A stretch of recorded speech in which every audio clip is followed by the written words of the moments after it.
A pen stand made of wood in the shape of cuboid with four conical depressions to hold pens.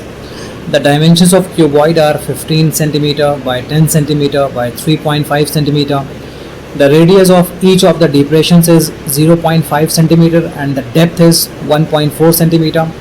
Find the volume of the wood in the entire stand. तो आप देखो एक pen stand आपको ये दिख रहा है, okay. इस पेन स्टैंड को वुड से बनाया गया है और ये क्यूबॉइड शेप में है, ओके। ये जो आपको दिख रहा है ना, ये क्यूबॉइड शेप में है। आप देखें इसको यहाँ पर भी दिखा दिया गया है, तो आपको दिख रहा होगा कि ये क्यूबॉइड शेप है। इसकी कुछ लेंथ है जो कि गिवन है 15 सेंटीमीटर, इसकी कुछ विड्थ है गिवन है 10 सेंटीमीटर एंड इसकी ये कुछ हाइट है जो कि 3.5 सेंटीमीटर गिवन है। फिर पेन के स्टैंड के लिए, पेन को इसमें होल्ड करने के लिए कुछ कॉनिकल डिप्रेशंस निकाले गए हैं इसमें से, मतलब कोन शेप का ये पार्ट निकाला गया है, कोन शेप का ये पार्ट निकाला गया है, ओके। कोन शेप का ये निकाला गया है। तो इस तरह से 4 कॉनिकल डिप्रेशन निकाले गए हैं। उन चारों कॉनिकल डिप्रेशंस की जो रेडियस है वो 0.5 सेंटीमीटर है और जो डेप्थ है वो 1.4 सेंटीमीटर है, ओके। ये जो रेडियस है इसका, ये डायमीटर है, रेडियस इसका हाफ 0.5 सेंटीमीटर है और जो ये हाइट है ना, ये हाइट है 1.4 सेंटीमीटर। तो आपसे पूछा गया है कि पूरे स्टैंड में वुड कितनी होगी, लकड़ी कितनी होगी। तो वैसे तो इस पूरे क्यूबॉइड का वॉल्यूम निकालने का मेथड बड़ा इजी है। आप लेंथ को, ब्रेथ को, हाइट को मल्टीप्लाई कर लो। ऐसा करने से आपको इस पूरे क्यूबॉइडल पार्ट का वॉल्यूम मिल जाएगा। लेकिन क्यूबॉइडल पार्ट में से ये जो 4 कॉनिकल डिप्रेशन निकाले गए हैं ना, तो यहाँ की वुड निकाल कर बाहर फेंक दी गई है, ओके। इसके अंदर भी वुड थी लेकिन इस वुड को काट कर बाहर निकाल कर फेंक दिया गया है। अभी ये कॉनिकल डिप्रेशन है पेन को होल्ड करने के लिए। इसका मतलब ये है कि अगर वुड का वॉल्यूम निकालना है, इस क्यूबॉइड में लकड़ी का सिर्फ वॉल्यूम निकालना है, तो आप पहले क्यूबॉइड का वॉल्यूम निकालो और उसके बाद इन 4 कॉनिकल डिप्रेशंस का वॉल्यूम सब्ट्रैक्ट करो, क्योंकि यहाँ से हटा दिए गए हैं, ओके। तो चलिए करते हैं ऐसा। वॉल्यूम ऑफ वुड निकालने के लिए हम वॉल्यूम ऑफ क्यूबॉइड में से सब्ट्रैक्ट करेंगे वॉल्यूम ऑफ 4 कोन्स, 4 कोन्स हैं, ठीक है ना।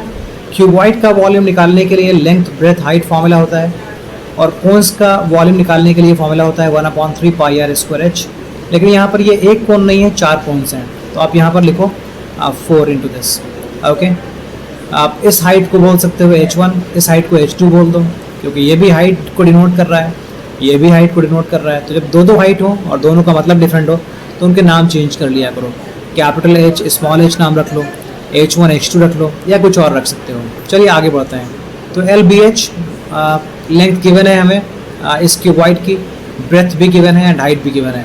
तो मैं लेंथ की जगह लिखूँगा 15 सेंटीमीटर, 15 सेंटीमीटर। ब्रेथ की जगह लिखूँगा, ब्रेथ कितनी गिवन है, ब्रेथ है 10 सेंटीमीटर एंड हाइट है 3.5 सेंटीमीटर। तो 10 एंड 3.5 लिख लेता हूँ, 10 सेंटीमीटर एंड 3.5 सेंटीमीटर। इन तीनों को मल्टीप्लाई करने से आपको क्यूबॉइड का वॉल्यूम मिल जाएगा। अब हमें सब्ट्रैक्ट करना है 4 कोन्स का वॉल्यूम। -4 इंटू 1/3, पाई की वैल्यू 22/7 लिख लो। अब रेडियस और हाइट लिखनी है हमें, रेडियस और हाइट लिखनी है हमें। तो आप देखो रेडियस गिवन है 0.5 सेंटीमीटर एंड हाइट गिवन है 1.4 सेंटीमीटर, 0.5 एंड 1.4। क्योंकि रेडियस का स्क्वायर लिखना है तो इसलिए 0.5 को 2 बार लिखेंगे एंड हाइट मतलब 1.4 लिख लेंगे। आई होप ये क्लियर है, ओके। आगे बढ़ता हूँ मैं। 15 और 10 और 3.5 को मल्टीप्लाई कर लेते हैं। अगर आप 15 को 10 से मल्टीप्लाई करोगे तो आपको 150 मिलेगा, 150 को 3.5 से मल्टीप्लाई करोगे तो आपको 525 मिलेगा, ओके। इधर आते हैं, -4 इंटू 1/3 इंटू 22/7। इस 0.5 का डेसिमल हटाओ और इसको लिख दो 5/10। इस 0.5 का डेसिमल हटाओ, इसे लिख दो 5/10 और इस 1.4 को लिख दो 14/10। थोड़ा काम आपका इजी बन जाएगा डेसिमल हटाने की वजह से।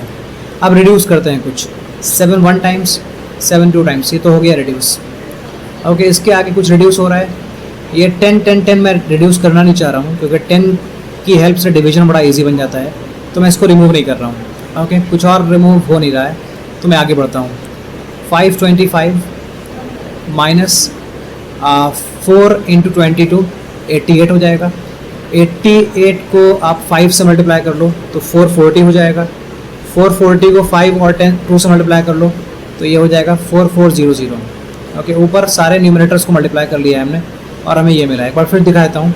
मैंने 4 को 1 से किया 4 मिला, 4 को 22 से किया तो 88 मिला, 88 को 5 से किया तो मुझे 440 मिला, 440 को मैंने 5 से किया तो मुझे 2200 मिला, और मैंने 2 से किया तो मुझे ये मिल गया।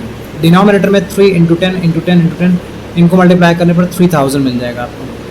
अभी आप 0 को रिड्यूस कर सकते हो। ओके, अब 525 माइनस 44 को 30 से डिवाइड करना है। अगर रिड्यूस करोगे तो 22/15 मिलेगा।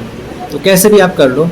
फिलहाल अगर आप 44 को डिवाइड करोगे 30 से तो आपको मिलेगा 1.4666, ये चलता रहेगा। तो आप राउंड ऑफ करके इसको 1.47 लिख दो। ओके, अब इनको सब्ट्रैक्ट कर लेते हैं।